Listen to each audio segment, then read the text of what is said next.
الحمد للہ وحدہ لا شریک لہ والصلاة والسلام علی من لا نبی بعدہ وعلی آلہ واصحابہ الذین اوفوا عہدہ اما بعد۔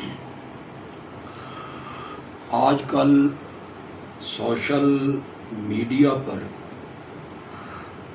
ایک بل کا بہت زیادہ چرچا ہو رہا ہے۔ یہ بل پنجاب صوبائی اسمبلی نے متفقہ طور پہ پاس کیا ہے اور اس بل کا نام تجویز ہوا تحفظ بنیاد اسلام بل۔ یہ نام انتہائی حسین اور انتہائی خوبصورت تجویز کیا گیا ہے۔ واقعتاً اصحاب پیغمبر اور اہل بیت عظام اسلام کی بنیاد ہیں۔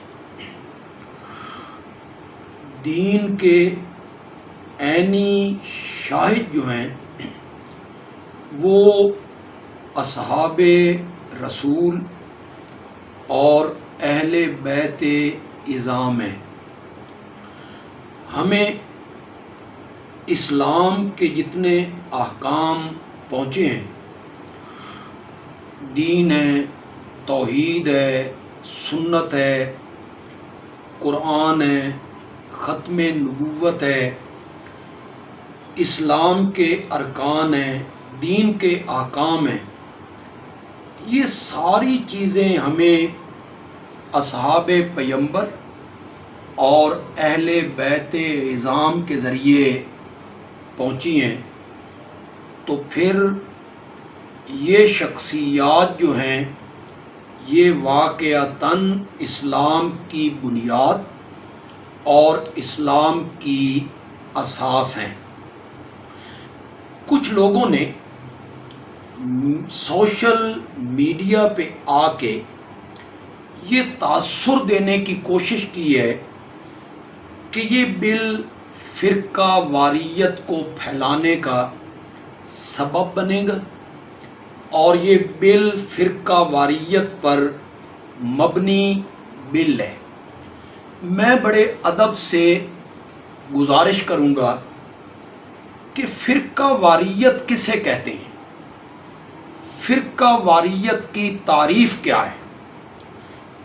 کیا توحید کو بیان کرنے کا نام فرقہ واریت ہے؟ کیا سنت کی پاسداری، اس کی تبلیغ کرنے کا نام فرقہ واریت ہے؟ کیا نبی اکرم صلی اللہ علیہ وسلم کی ختم نبوت، اس کو بیان کرنے کا نام فرقہ واریت ہے؟ کیا اصحاب پیغمبر کے ایمان، تقوی، رشد و ہدایت، صداقت کو بیان کرنے کا نام فرقہ واریت ہے؟ کیا اہل بیت عظام، ان کی پاک دامنی، ان کی طہارت، ان کے فضائل، ان کے مناقب بیان کرنے کا نام فرقہ واریت ہے؟ ذرا اہل علم لوگ میری اس بات پر غور کریں کہ فرقہ واریت کی تعریف تو کرو کہ فرقہ واریت کیا ہے۔ صحابہ کی عظمت کو بیان کرنا، اس کا دفاع کرنا، ان کے نام کے ساتھ خلیفہ راشد کا لکھنا، ان کے نام کے ساتھ رضی اللہ تعالی عنہ لکھنا، کہنا، کیا اس کو فرقہ واریت کہتے ہیں؟ اسے فرقہ واریت نہیں کہتے۔ ہاں، اسلام کی اور دین کی جو متفق علیہ شخصیات ہیں ان کے بارے میں یہ کہنا کہ ہم ان کے ناموں کے ساتھ رضی اللہ عنہ نہیں کہہ سکتے، ہم ان کے نام کے ساتھ خلیفہ راشد نہیں لکھ سکتے، نہیں کہہ سکتے، اس کا نام فرقہ واریت ہے اور اسے ملک سے ختم ہونا چاہیے۔ آپ کہتے ہیں کہ ہم خلفائے ثلاثہ حضرت سیدنا صدیق اکبر، حضرت سیدنا فاروق اعظم، حضرت سیدنا عثمان ذو النورین رضی اللہ تعالی عنہم، ہم انہیں خلیفہ راشد نہیں مانتے، ہم ان کے اسماء گرامی کے ساتھ رضی اللہ تعالی عنہ کہنے کے لیے تیار نہیں ہیں۔ تو خدا کے لیے اس بات پہ تو توجہ کیجئے کہ اس شخصیت کی محبت میں آ کر آپ یہ سب کچھ کر رہے ہیں، اور اس شخصیت سے میری مراد امیر المومنین، خلیفہ رابع، داماد نبی حضرت سیدنا علی ابن ابی طالب رضی اللہ تعالی عنہ ہیں۔ انہی کی محبت میں آ کے یہ سب کچھ کر رہے ہو نا، کہ وہ خلیفہ راشد بھی نہیں ہے خلفائے ثلاثہ، اور ان کے ساتھ ہم رضی اللہ عنہ کہنے کے لیے تیار نہیں ہیں۔ لیکن خود حضرت علی رضی اللہ تعالی عنہ ان خلفائے ثلاثہ کے ہاتھ پر بیعت کر چکے ہیں، خود حضرت علی رضی اللہ تعالی عنہ ان کے پیچھے مسجد نبوی میں نمازیں پڑھتے رہے ہیں، ان کے مشیر رہے ہیں، ان کے عہد میں وہ قاضی القضات رہے ہیں۔ خدا کے لیے اپنی کتابیں اٹھائیے اور بولیے، کیا حضرت علی رضی اللہ تعالی عنہ ان کے ساتھ نہیں چلے؟ کیا حضرت علی رضی اللہ تعالی عنہ نے ان کے پیچھے نمازیں نہیں پڑھی، ان کے مشیر نہیں رہے، ان کی مجلس شورا کے رکن نہیں رہے؟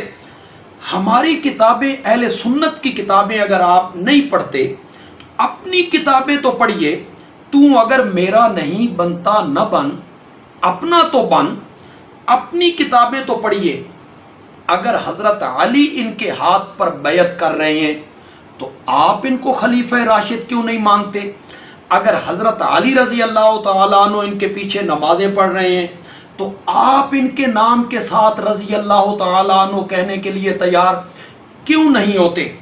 آپ نے کہا کہ ہم حضرت معاویہ کو صحابی بھی نہیں مانتے، اور ہم حضرت معاویہ کے نام کے ساتھ رضی اللہ عنہ کہنے کے لیے تیار نہیں ہیں، اور وہاں بھی آپ نے وجہ یہی بیان کی کہ وہ حضرت علی کے مقابلے میں آئے، انہوں نے حضرت علی سے جنگ کی، اور جو حضرت علی سے جنگ کرے ہم تو ان کے نام کے ساتھ رضی اللہ تعالی عنہ کہنے کے لیے تیار نہیں ہیں۔ تو آپ نہج البلاغت اٹھائیے، یہ آپ کے مسلک کی سب سے معتبر کتاب ہے، جس میں حضرت علی کے خطبے اور جس میں حضرت علی کے مکتوبات درج ہیں۔ اٹھائیے۔ اس جنگ کے بعد حضرت علی کا نقطہ نظر کیا تھا؟ وہی نقطہ نظر ہے جو آپ کا ہے، یا حضرت علی کا نقطہ نظر مختلف ہے؟ حضرت علی رضی اللہ تعالیٰ عنہ نہج البلاغت میں جب انہوں نے ایک مکتوب تمام صوبے کے گورنروں کو جاری فرمایا، یہ نہج البلاغت کا صفحہ 502 ہے۔ اہل تشیع حضرات میں جو اہل علم ہیں یا منیب لوگ ہیں، صاف دل لوگ ہیں، مثلا جنہیں علماء نے آج تک یہ پڑھایا، یہ بتایا کہ ہم تو خلفاء ثلاثہ کا احترام کرتے ہیں، ہم تو خلفاء کا ادب کرتے ہیں، اور ہم تو انہیں کچھ نہیں کہتے ہیں، وہ حضرات اس پر ذرا غور کریں کہ آپ کو تو یہ پڑھایا گیا، سنایا گیا، بتایا گیا کہ ہم خلفاء ثلاثہ کا احترام کرتے ہیں، اور آج یہ کہا گیا کہ ہم انہیں رضی اللہ عنہ بھی کہنے کے لیے تیار نہیں ہیں۔ ایسے اہل تشیع حضرات نہج البلاغت کے صفحہ 502 پر حضرت علی کا یہ مکتوب رضی اللہ تعالیٰ عنہ خلیفہ راشد، حضرت علی خلیفہ راشد، ان کا یہ مکتوب گرامی وہ نہج البلاغت میں پڑھیں۔ حضرت علی نے رضی اللہ تعالیٰ عنہ نے